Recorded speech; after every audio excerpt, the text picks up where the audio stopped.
बिस्मिल्लाहिर्रहमानिर्रहीम। अस्सलाम वालेकुम। पिछली क्लास में आपके साथ मैं introduction to the microbiology discuss कर रहा था और आई थिंक सो काफ़ी सारी स्लाइड हमने डिस्कस कर ली थी। आइसोलेशन और कल्टीवेशन, देखिए हम बैक्टीरिया को कल्टीवेट कर सकते हैं। एक तरीका है स्ट्रीक प्लेट मेथड, ठीक है। अब वो स्ट्रीक प्लेट मेथड में दो मेथड्स हैं, एक है कॉन्टिन्यूस स्ट्रीक मेथड और एक होता है क्वाड्रेंट स्ट्रीक डाइल्यूशन मेथड, ठीक है। लूप डायलेशन भी मेथड है, उसके अलावा है स्प्रेड प्लेट मेथड। ये तीन मेथड्स हैं। देखिए इनोकुलेशन का मतलब क्या होता है। इनोकुलेशन का मतलब ये होता है, मैंने आपके साथ उस दिन डिस्कस किया था कि सबसे पहले है सैंपल को कलेक्शन करना, ठीक है। सैंपल आपने कलेक्ट करना, वो आपको मैंने बताया था कि आप स्टीराइल कंडीशन में करेंगे। आपके पास स्टीराइल कंटेनर होगा, स्टीराइल कंटेनर के अंदर सैंपल कलेक्ट करेंगे। सैंपल कलेक्ट करके आप उसको आइस के अंदर रखेंगे, उसके अंदर रख के आप लैब में आ जाएंगे। फिर आप उसको अगला स्टेप पे आपने होमोजेनाइज करना है, ठीक है। मैं आपके साथ दो डिस्कस किए हैं, एक होता है कॉन्टिन्यूस स्ट्रीक मेथड। अब देखिए ये जो आपके सामने नजर आ रहा है ना, इसको हम लूप कहते हैं, ठीक है। इसको हम लूप कहते हैं और इसके आखिर में देखें ये मेटल लगी हुई होती है। स्टीक प्लेट मेथड में हम जो स्टिकिंग करते हैं, मैंने आपको बता रहा था कि आपने सैंपल को होमोजेनाइज कर लिया, होमोजेनाइज करने के बाद आपने डाइल्यूशन कर लेनी है। स्टीक प्लेट मेथड में क्या होता है कि हमने लूप को हार्ड किया, यानी आग के अंदर बिल्कुल रेड हार्ड किया। उसका मकसद ये होता है कि लूप के साथ जितने बैक्टीरिया लगे हुए हैं उनको हम खत्म कर दें। ये सारे का सारा बैकग्राउंड मटेरियल है। ये आपको मैं चैप्टर पढ़ा रहा हूँ, इसमें मैंने शुरू का साइंटिस्ट का इंट्रोडक्शन पढ़ाया है, वो है बाकी सारे का सारा आपको कंसेप्ट करवाने के लिए है। आज मैं प्रॉपर दूसरा लेक्चर शुरू करूंगा। तो स्टीक प्लेट मेथड में आपने सैंपल को टच करना है, जहां से मीडिया से उठाना है, और उसके बाद आपने ना पूरी प्लेट के मुताबिक उसके ऊपर इस तरीके से कर लेना है। इसको हम कहते हैं कंटिन्यूअस स्टीक मेथड।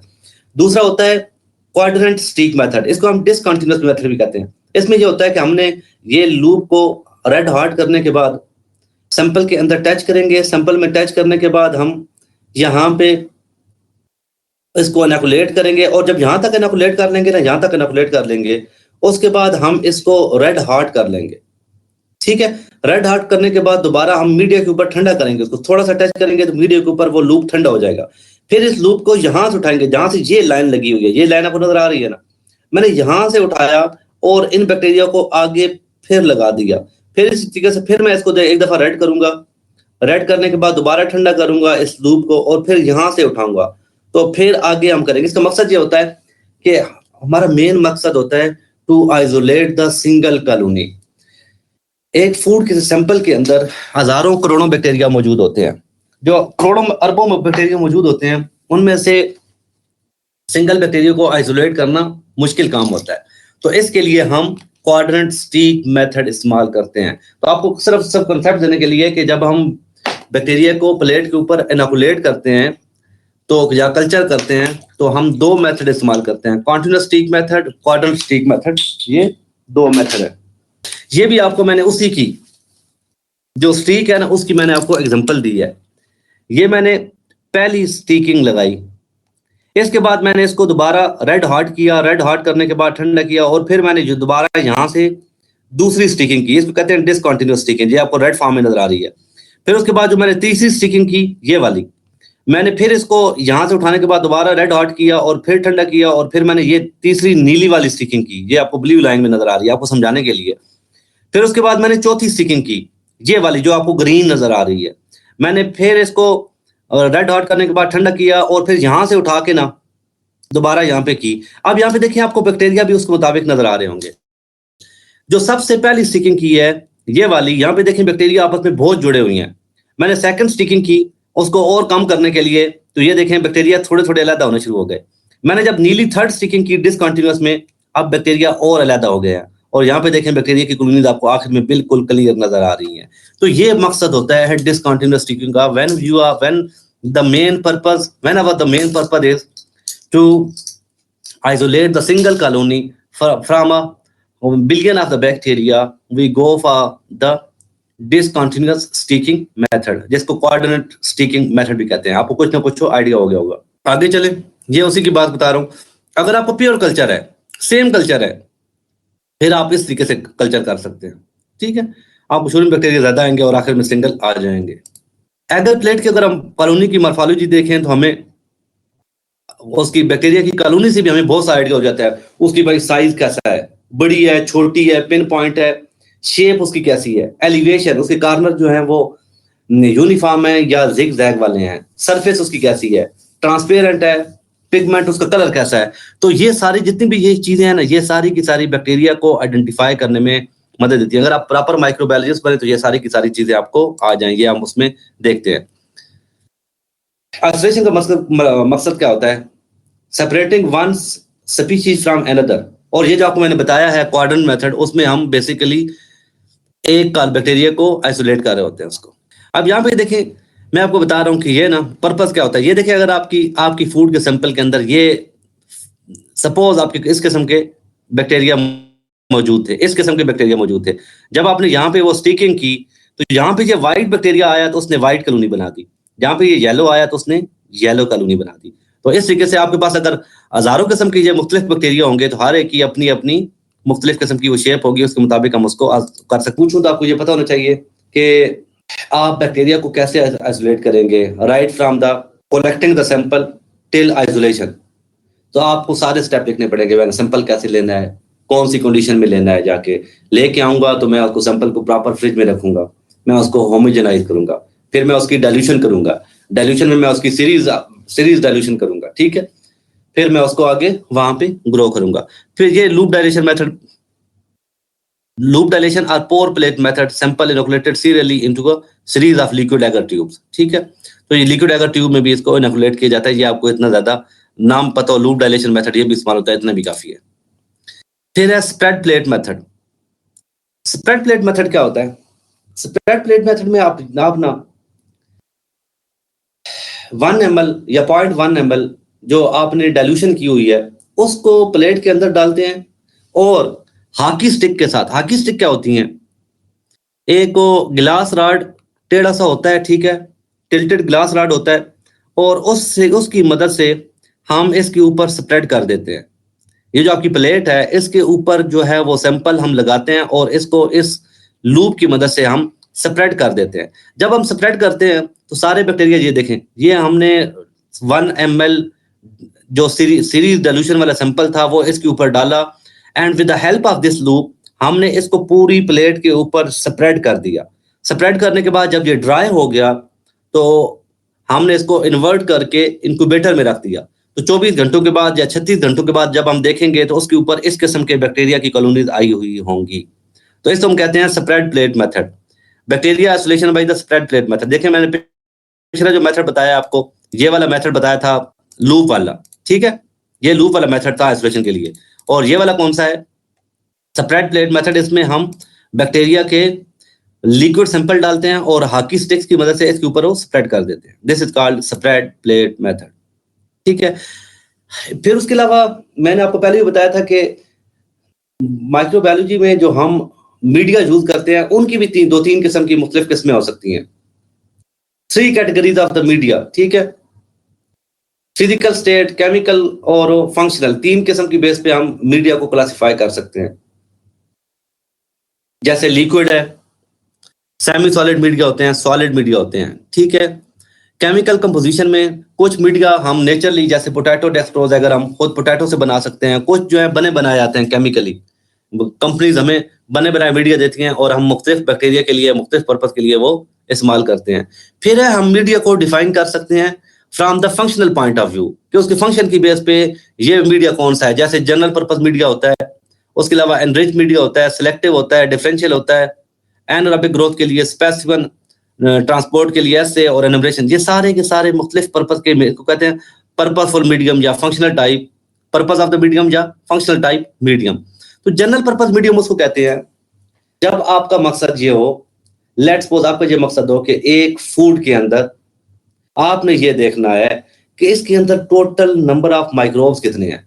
अब देखिए, जब हम टोटल नंबर ऑफ माइक्रोब्स को जज करने की कोशिश करते हैं तो उसके अंदर माइक्रोब यीस्ट भी हो सकती है, उसके अंदर फूड के वाले बैक्टीरिया भी हो सकते हैं, उसके अंदर पैथोजेनिक बैक्टीरिया भी हो सकते हैं, और एनिमल वाले, प्लांट वाले, ह्यूमन वाले, मुख्तलिफ किस्म के पैथोजेनिक बैक्टीरिया हो सकते हैं एक प्रोडक्ट के अंदर। तो हमने सारे बैक्टीरिया की खुराक का ख्याल रखना है। देखिए बैक्टीरिया तब ग्रो करते हैं जब सारे बैक्टीरिया को उसकी रिक्वायर्ड न्यूट्रिएंट मौजूद। तो जनरल पर्पस मीडियम वो होता है कि जिसमें मैंने आपको बताया कि मल्टीपल टाइप ऑफ बैक्टीरिया होते हैं और हमने ये देखना होता है कि एक फूड के अंदर टोटल नंबर ऑफ बैक्टीरिया कितने हैं। तो जब हमने टोटल नंबर ऑफ बैक्टीरिया को देखना है तो हमने सारे बैक्टीरिया की खुराक का ख्याल रखना है। सारे बैक्टीरिया की खुराक का ख्याल रखेंगे तो तभी सारे बैक्टीरिया के नंबर उसके ऊपर आ जाएंगे। तो इसके लिए जो मीडिया यूज करते हैं हम कहते हैं जनरल पर्पस मीडियम। तो ये याद रखें, general purpose medium is that medium which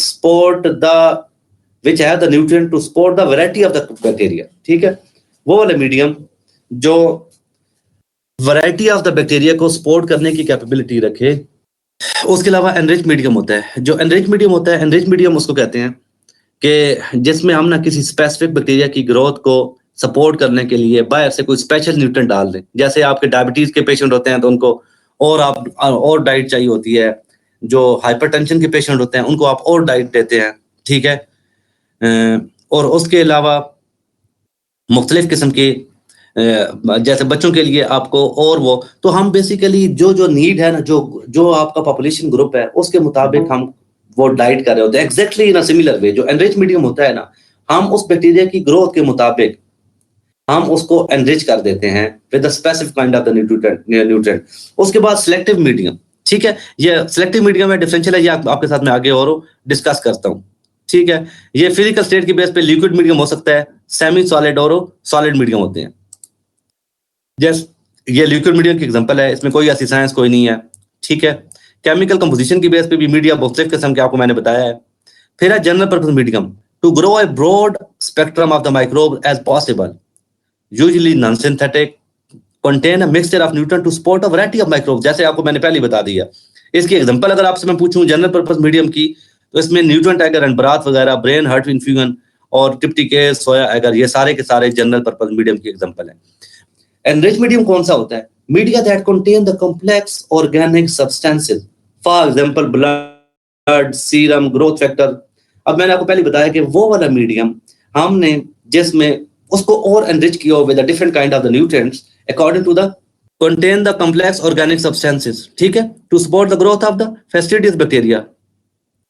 फिर अगली बात हो गई, ये देखें, ये एनरिच है और ये मुख्तलिफ किस्म के बैक्टीरिया को सपोर्ट करता है।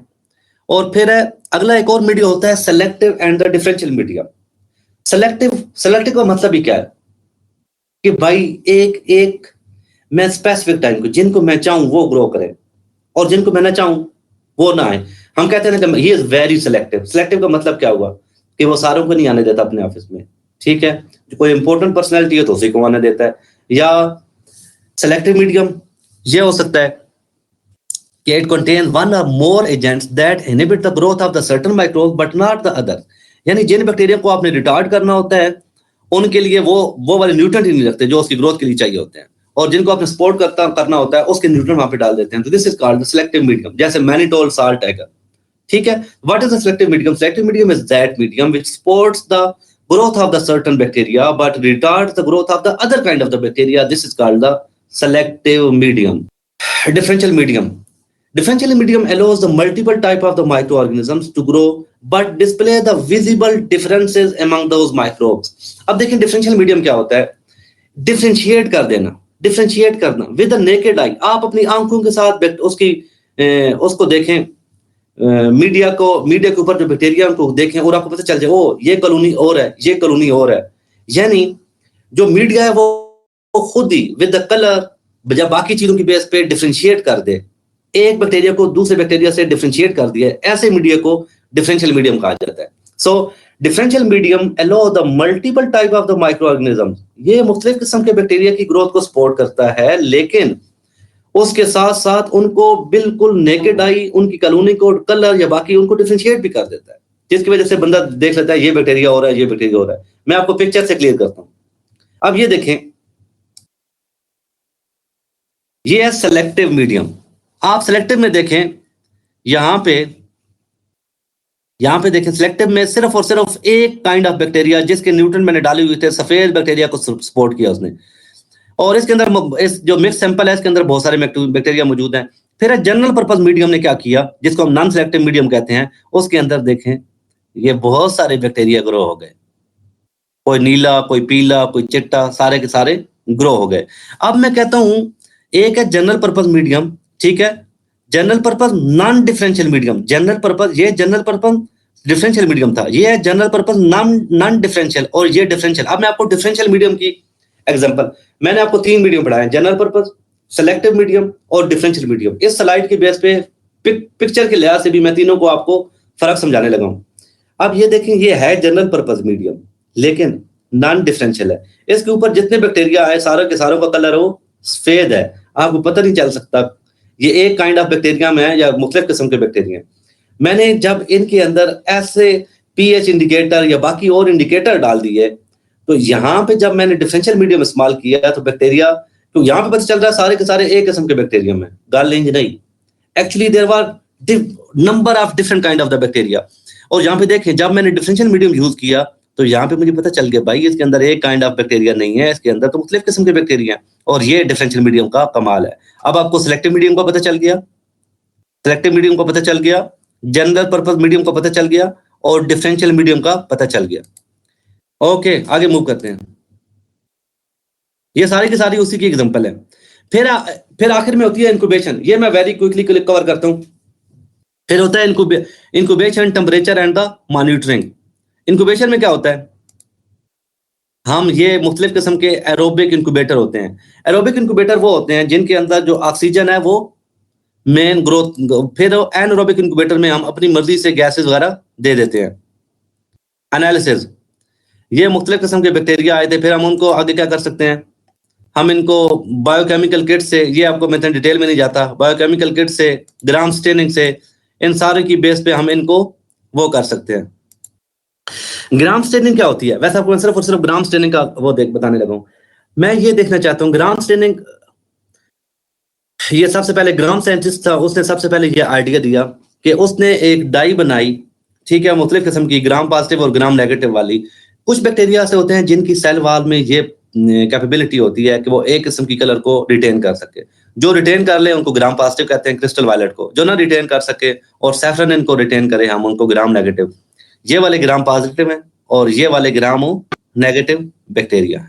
तो ग्राम पॉजिटिव और ग्राम नेगेटिव बैक्टीरिया। उसके अलावा था बैक्टीरिया को ना फूड के सैंपल के अंदर फूड के सैंपल के अंदर जो है ना कितने किस्म के बैक्टीरिया होते हैं, कितने किस्म के बैक्टीरिया होते हैं, उनको हम ना इन मेथड से बैक्टीरिया को काउंट कर सकते हैं। यानी मैं अगर आपको ये कहूं कि भाई आपको फूड माइक्रोबायोलॉजिस्ट के तौर पे किसी इंडस्ट्री ने या किसी रिसर्च इंस्टीट्यूट ने आपको ले लिया है और आपका पर्पज ये हो कि आपने ये देखना हो कि किसी स्पेसिफिक फूड सैंपल के अंदर, लेट्स सपोज मिल्क के सैंपल के अंदर कितने टोटल नंबर ऑफ बैक्टीरिया, कितना माइक्रोबियल लोड है, क्या ये मिल्क जो है वो साफ कंडीशन में वहां पे एनिमल से कलेक्ट किया गया है, जो आगे आप तक आया है वो प्रॉपर टेम्परेचर पे आया है। तो आपने देखना है कि ये आपको पता कैसे चलेगा, ये आपको चलेगा बाई बैक्टीरियल काउंट। और बैक्टीरियल काउंट आप किन मेथड से कर सकते हैं, एक मेथड होता है जिनको हम ट्रेडिशनल मेथड कहते हैं। तो जो वो वाले मेथड, जो ट्रेडिशनल मेथड है जिनकी बेस पे आप टोटल नंबर ऑफ बैक्टीरिया या total number of the microbes in a specific sample आप काउंट कर सकते हैं। उनमें एक मेथड है प्लेट काउंट, अगला है मेम्ब्रेन फिल्ट्रेशन, फिर है मोस्ट प्रोबेबल नंबर, फिर है डायरेक्ट माइक्रोस्कोपिक काउंट, और उसके अलावा डाई रिडक्शन टेस्ट और इंडिकेटर। ये वाले जो है ये सारे के सारे आपको मैं पढ़ाऊंगा आगे इंशाल्लाह ताला, तीसरे जो चौथे चैप्टर में सारे के सारे आएंगे। रैपिड मेथड में DEFT और एलाइजा वगैरह भी आई हुई है। ये आपको मैं सिर्फ और सिर्फ इंट्रोडक्शन दे रहा हूँ। Collection, handling and sample preparation, ये आपको मैं पहले भी बता चुका हूँ कि collect the sample properly in the sterile condition. फिर है handling during way to the lab, आपने लैब तक कैसे पहुंचना है, उसको आपने स्टोर कैसे करना है, एंड देन होमोजेनाइजेशन। ये सारे के सारे आपको बता दूं। एक होता है स्टैंडर्ड प्लेट काउंट मेथड।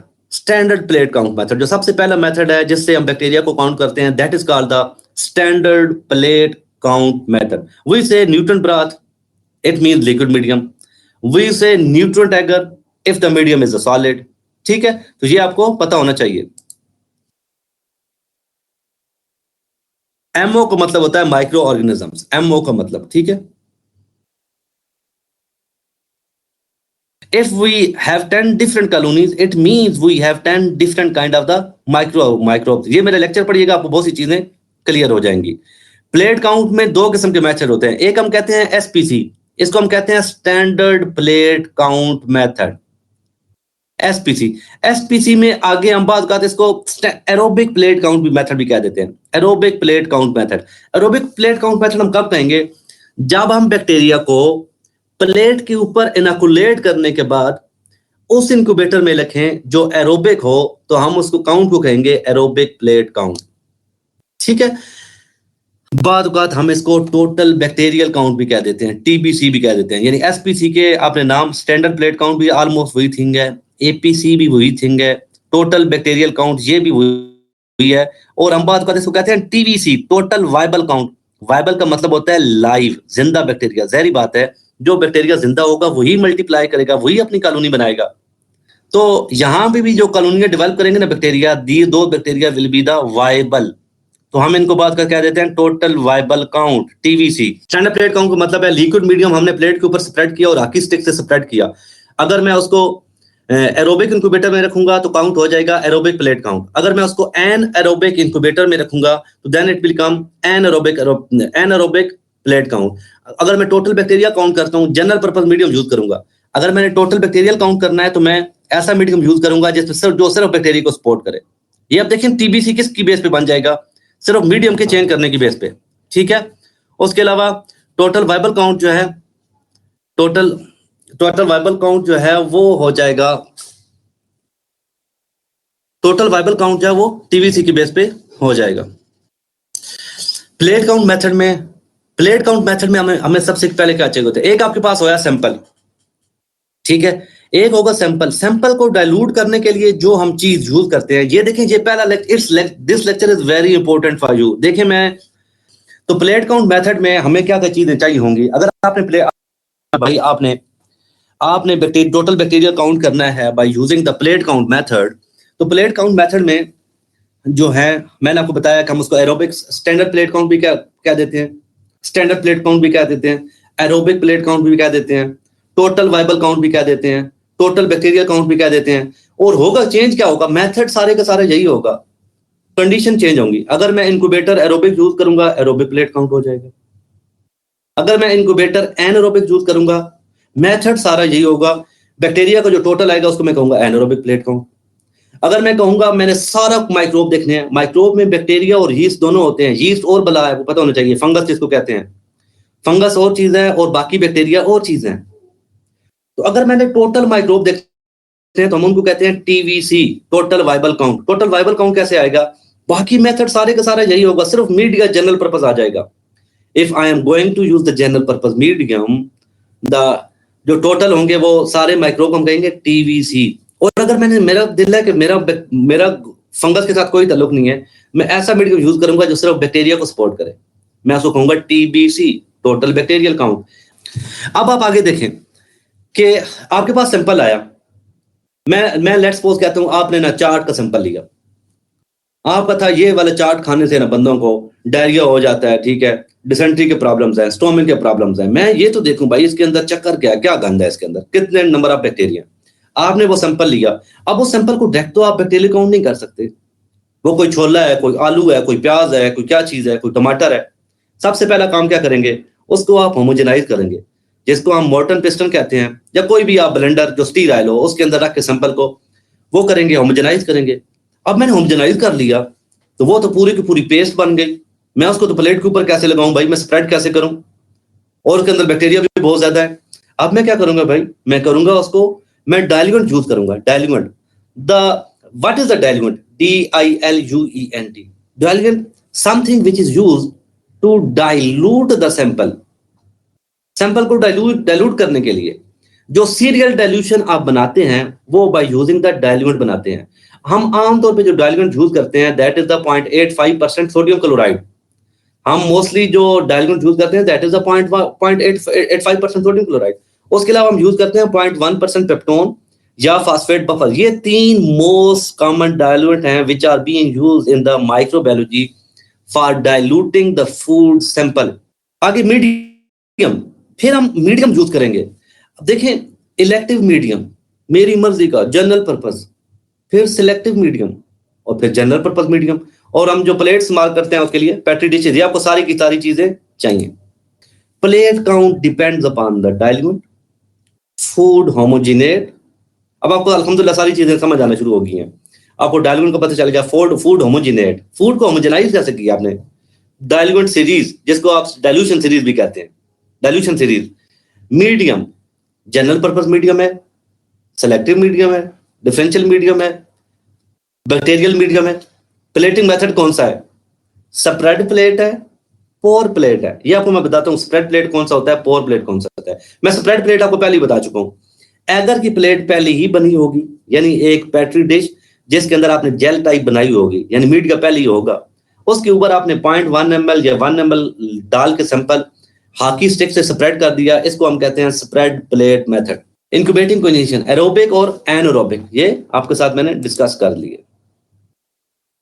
अब ये देखें, मैंने अगर मेरा पर्पस था उसमें से स्टाफ को देखना, मेरा पर्पस था कि भाई चार्ट के अंदर ये डायरिया हो रहा है, इससे मोस्टली जो डायरिया पता है ज्यादातर किससे होता है, ज्यादातर ये जो स्टाफ होते हैं, इकोलाई वगैरह होते हैं, ठीक है, जो इनसे। तो हम ये देखते हैं कि क्या ये ज्यादा मौजूद थे, उसके लिए मुझे बेड पार्कर अगर मैं मीडियम यूज करूं तो ये मसला हल हो सकता है। तो ये इस तरीके से, ये अब सारे का सारा मैंने यहाँ पे बताया हुआ है, ठीक है, कि आपने डाइल्यूशन की, ये है, ये कौन सा मीडियम है, स्प्रेड प्लेट। ये वाला मेथड देखें, ये है स्प्रेड प्लेट, स्प्रेड प्लेट देखें, 0.1 ml onto the surface of the pre-poured agar medium, यानी वो वाला मीडियम जिसके अंदर पहले एगर की प्लेट बनी हुई है, उसके ऊपर ये मीडियम डालें, फिर उसको पूरी प्लेट के ऊपर स्प्रेड कर दें, तो ऐसे बैक्टीरिया आपके पास हो आ जाएंगे।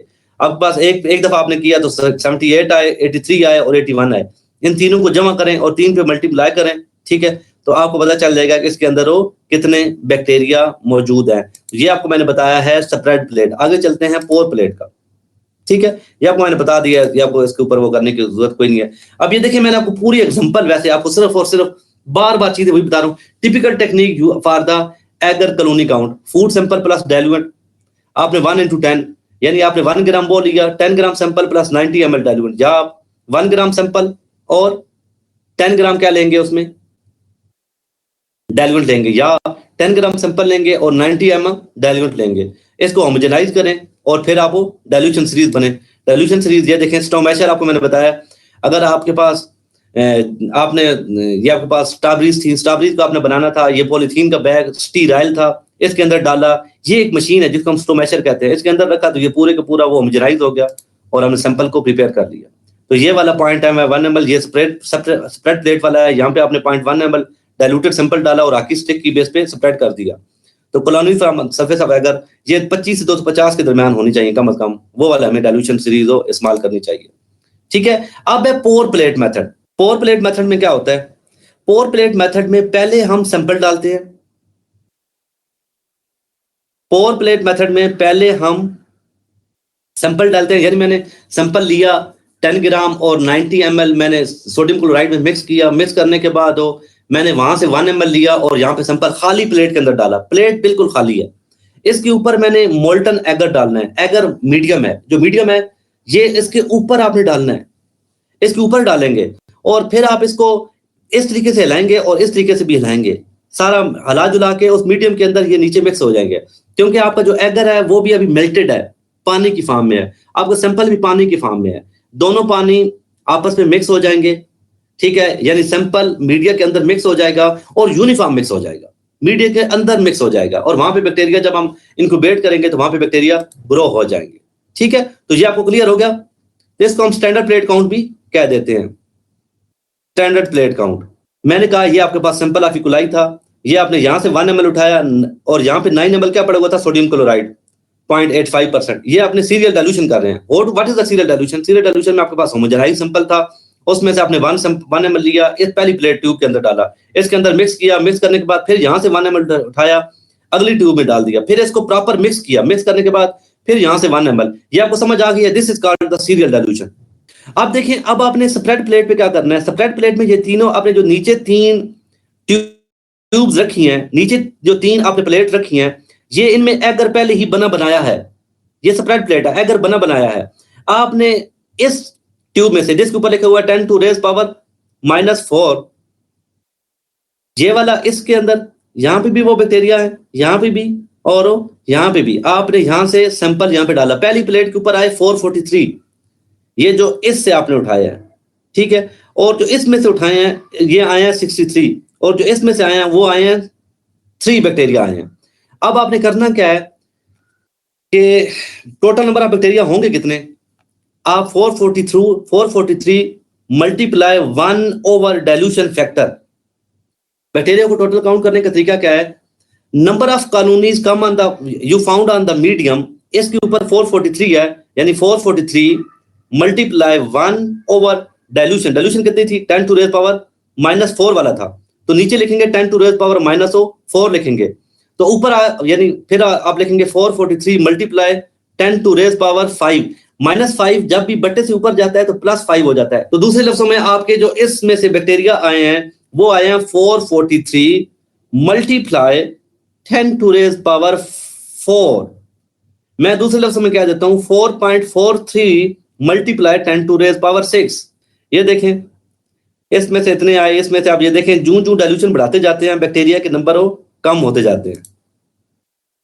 यहाँ पे 78 कॉलोनीज आई पहले एक डाइल्यूशन में से, एक में 83 आई और एक में 81 आई। हमेशा हम आमतौर पे एक में से 3 दफा लगाते हैं, जिसको हम कहते हैं कि आप इसकी वो करें, फिर हम इनको काउंट कर सकते हैं। ये देखें, ठीक है, और आपके तकरीबन 30 से 300 के दरमियान कम अज कम होने चाहिए, या 25 से 250 के करीब होने चाहिए। ये कैलकुलेशन रिजल्ट आपको मैं बताने लगा हूं। ये देखें, लेट्स सपोज आपके थे 50 × 60, 2 ट्यूब आपने प्लेट इस्तेमाल की, एक के ऊपर 50 आए सेम ट्यूब से, एक में 50 आए दूसरे में 60 आए, आपने बटा 2 किया, और ये आपका जो डाइल्यूशन फैक्टर था वो था 4, तो आपने 10 टू रेज पावर 4 कर दिया, तो ये आपके आ गए 55,000, या दूसरे लफ्जों में 55 मल्टीप्लाई 10 टू रेज पावर 4, या 5.5 × 10 टू रेज पावर 5। ये क्लियर हो गया, ठीक है। ये वाला आपका पहला लेक्चर पिछली क्लास का खत्म हुआ है।